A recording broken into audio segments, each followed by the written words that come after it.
Graça e paz, que a graça de Deus seja sobre a sua vida.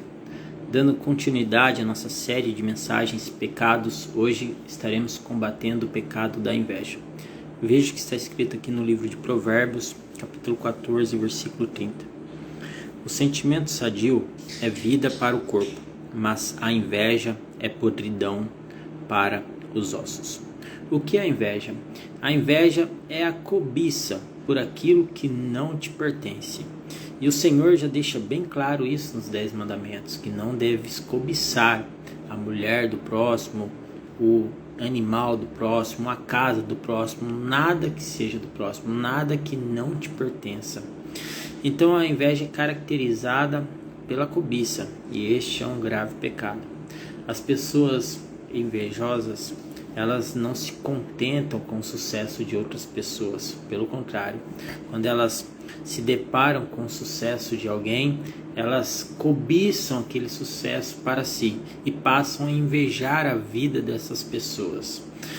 Invejar o carro que essa pessoa tem, o casamento que essa pessoa tem. Às vezes a pessoa não inveja os seus bens materiais, mas inveja você, o seu estilo de vida, o seu comportamento, a sua simpatia, como que você lida com as outras pessoas.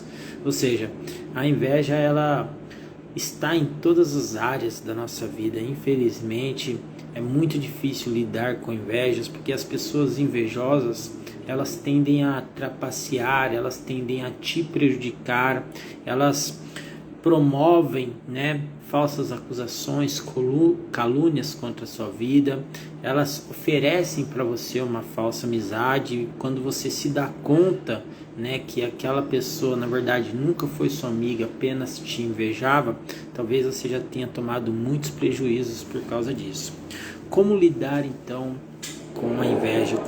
Como ter discernimento se você tem sido alvo de inveja ou não? O primeiro passo é a gente se resguardar, se preservar, ou seja, não abrir o seu coração para qualquer pessoa, não abrir a sua casa para qualquer pessoa, porque há muitas pessoas más intencionadas que entram na sua casa como instrumento de inveja. Ou seja, não compartilhar sonhos com qualquer pessoa, não compartilhar. Você precisa entender uma coisa que eu vou explicar para você. Existem 3 níveis, de relacionamentos que a gente tem na nossa vida. O nível que a gente tem, o primeiro nível seria um nível social, São aquelas pessoas que a gente convive, que a gente trabalha, cumprimenta, tudo. E tem o segundo nível seria um nível estratégico, são pessoas que você às vezes é obrigado a conviver. Por exemplo, você não se dá bem com aquela pessoa, não tem afinidade com aquela pessoa, mas você trabalha junto com aquela pessoa, então você é obrigado a conviver com aquela pessoa. É um nível estratégico de relacionamento. E existe o nível pessoal, que é aquela pessoa mais íntima. Quando invertemos as ordens dos fatores, por exemplo, quando você passa a contar os seus segredos ou desabafar com nível errado, por exemplo, coisas que você deveria confiar apenas àquelas pessoas que são do nível social, que são íntimas, você confia do nível pessoal, que são mais íntimas, você confia, segredos ou alguma coisa que está acontecendo com a sua vida, aquelas pessoas do nível social, aquelas pessoas não vão saber te entender o que você está querendo dizer e podem até propagar aquilo que você está dizendo. Isso acaba se tornando uma fofoca. A pessoa estratégica, muito menos, Você vai pegar ali o exemplo dos discípulos de Jesus, você vai ver que haviam esses 3 níveis entre os discípulos de Jesus, Por exemplo, o nível estratégico de relacionamento de Jesus, quem que era? Era o próprio Judas. Deus, o Senhor Jesus, sabia que Judas o trairia, mas ele se mantinha Judas por perto, porque alguém precisava fazer aquele serviço, e Judas era o escolhido para trair Jesus. Então assim, ele mantinha um relacionamento estratégico com Judas. Por quê? Porque Judas haveria de traí-lo posteriormente.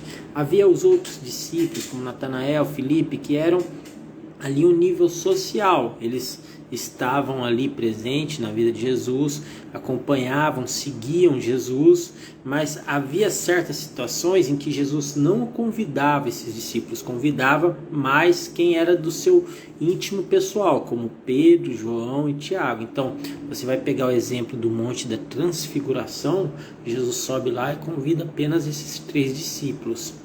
Então a gente precisa ter esse discernimento para a gente saber lidar, porque muitas vezes a gente está confiando as coisas nas pessoas erradas, né? E a gente age de forma imprevisível.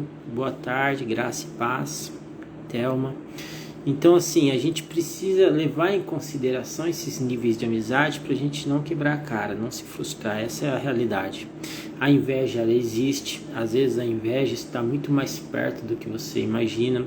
Às vezes as pessoas que estão te invejando não são nem pessoas distantes, porque quem inveja é quem te conhece, é quem sabe o que você tem. Então às vezes a pessoa não olha o seu esforço, o seu sacrifício, vai olhar apenas o resultado da sua vida e vai cobiçar aquilo para si mesmo. Da mesma maneira, meu irmão, que a gente está falando de pessoas que têm inveja direcionadas nas nossas vidas, nós também devemos ter cautela para não invejarmos aquilo que outra pessoa tem. Ou seja, se você vê uma pessoa tendo sucesso na vida, no ministério, no emprego, no trabalho, enfim, seja qual for a área de sua vida, e você inveja, você cobiça, você dentro do seu coração alimenta, eu queria ter aquilo que aquela pessoa tem, eu queria ter o casamento que ela tem, eu queria ter o carro que ela tem, eu queria ter o emprego que ela tem, eu queria receber o salário que aquela pessoa tem. Se você alimenta isso dentro de você, você está alimentando a inveja, você está cometendo um pecado gravíssimo. Então assim, qual é a consequência da inveja? É o que lemos aqui em Provérbios capítulo 14, versículo 30. O sentimento sadio, o sentimento que a gente alimenta de paz, de alegria, de felicidade, traz saúde para o nosso corpo. Mas quando alimentamos o sentimento da inveja, isso traz podridão para os nossos ossos. Todo aquele que alimenta inveja no seu coração apodrece por dentro. E isso é sério, meu irmão, e é triste, porque quando você alimenta a inveja no seu coração, você nunca vai estar satisfeito com o que você tem, você vai sempre querer ter o que outra pessoa tem, e você nunca vai se contentar, e nisso você vai viver frustrado a sua vida toda. Por isso a Bíblia cita essa podridão dos ossos, ou seja, uma frustração, uma ganância, um egoísmo, uma ambição, uma soberba, tudo movido por inveja. Tudo porque você quer ter aquilo que não te pertence, que não é seu. Então assim, você precisa tratar isso urgentemente enquanto é tempo, para que a inveja não tome conta do seu coração, porque não é normal você invejar o que as outras pessoas têm. Não é porque deu certo para aquela pessoa que você deve exigir que dê certo para você. Isso porque talvez fosse o tempo dela acontecer naquele momento e ainda não foi o seu tempo. Isso não quer dizer que você é a pessoa errada. Talvez você seja a pessoa certa, só que no tempo errado. Então não há como você requerer, exigir de Deus que aconteça tudo na sua vida da mesma maneira que aconteceu na vida de outra pessoa. Até porque, meu irmão, cada vida é uma história contada. Então assim, dificilmente as histórias se repetem, como muitas pessoas dizem por aí. Quando você alimenta o sentimento de inveja, você está cometendo dentro dos 10 mandamentos o pecado da cobiça. Então você está cobiçando o que é do próximo, seja o que for que ele tenha. Quando você cobiça aquilo que não te pertence, mas pertence a outra pessoa, você está cometendo este pecado. Como nos livrar deste sentimento da inveja? Substituindo, meu irmão, substituindo este sentimento, esse desejo por querer ter coisas que não te pertencem, por o contentamento daquilo que você já tem. Quando você aprende a se contentar com aquilo que você já tem, você para de invejar aquilo que você ainda não tem. E aquilo que você ainda não tem pode acontecer na sua vida, pode acontecer de chegar na sua vida. Mas você precisa aprender a se contentar com o que você tem, para parar de invejar aquilo que você não tem. E aprender a alimentar sentimentos de alegria. Quando você vê uma pessoa feliz, aprenda a se alegrar com essa pessoa, com a conquista dela, com a vitória dela. Por isso que a Bíblia fala: alegrai-vos com os que se alegram e chorai com os que choram. Agora o que acontece? Muitas vezes você vai contar algo maravilhoso que aconteceu na sua vida para uma pessoa. O que essa pessoa faz?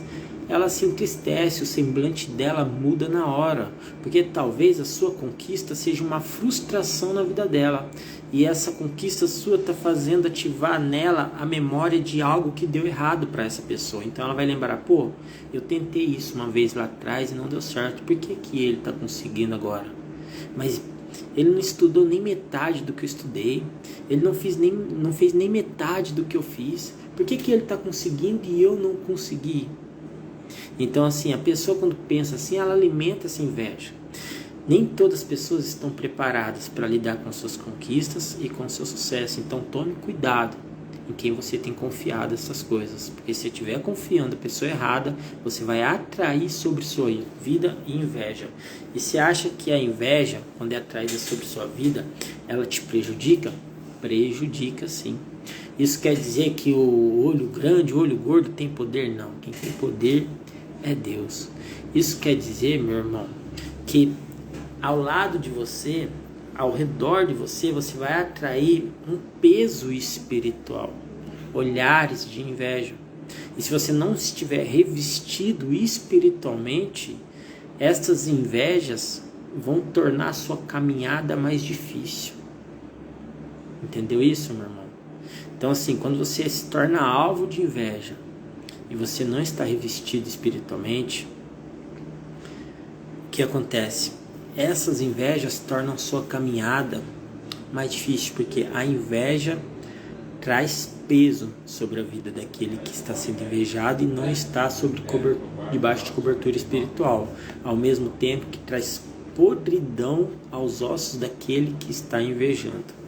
Agora uma coisa que quero deixar bem clara: nada pode frustrar os planos de Deus ao seu respeito. E Deus é quem sabe os planos que tem ao nosso respeito. Entende isso, meu irmão? Ainda que as pessoas invejem sua vida, ainda que as pessoas lancem praga contra você, ainda que as pessoas tentem amaldiçoar a sua vida, nada vai acontecer na sua vida sem a permissão de Deus. Sua vida está nas mãos de Deus, tudo passa pela permissão de Deus. Então assim, quando você está debaixo da cobertura espiritual de Deus, porque você é uma pessoa obediente, zelosa pela palavra de Deus, nenhuma inveja terá impacto sobre sua vida. Pelo contrário, fará mal apenas àquela pessoa que está te invejando. Amém? Então assim, estamos dando continuidade na série de hoje. Hoje é o segundo capítulo da série Pecados, onde tratamos o pecado da avareza, combatemos o pecado da avareza. Hoje estamos combatendo o pecado da inveja. E amanhã você tem que estar atento aí no Insta aí para você estar acompanhando a nossa terceiro capítulo dessa série de mensagens Pecados, tá bom? Espero estar ajudando vocês, edificando suas vidas através das escrituras sagradas com essas palavras. E eu quero te dizer, meu irmão, de todo o coração, meu irmão, minha irmã, se liberte da inveja. Inveja é um veneno para a alma e apodrece os ossos. Tome cuidado. Se você tem sido alvo de inveja, ore para Deus, peça revestimento espiritual. E se você muitas vezes cobiça aquilo que você não tem e pertence a outra pessoa, isso quer dizer que a inveja já pode estar presente sim dentro do seu coração. Então aprenda a se contentar com aquilo que você tem, para você não invejar aquilo que você não tem. Que Deus te abençoe, em nome do Senhor Jesus.